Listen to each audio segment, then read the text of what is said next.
bideo hontan ikasiko dugu zuzenki bat zatitzen, zenbait ataletan, kasu hontan 5 ataletan, eta erabiliko dugun metodoa Thalesen teorema izango da.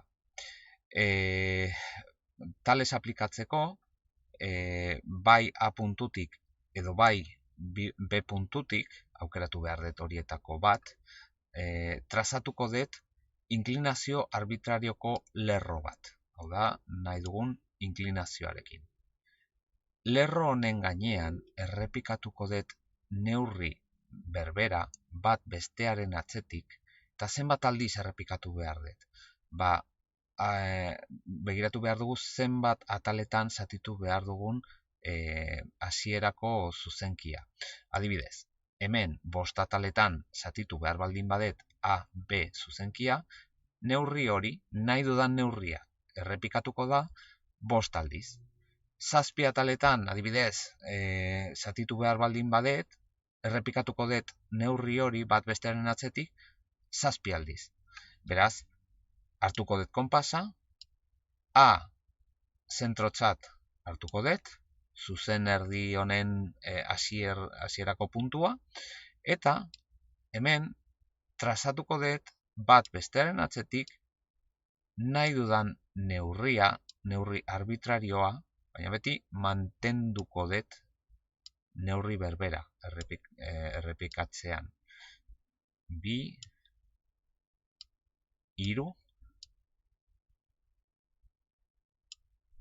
4, eta 5 aldiz, bat bestearen atzetik, eraman dut neurri berbera lerro laguntzaile honen gainean.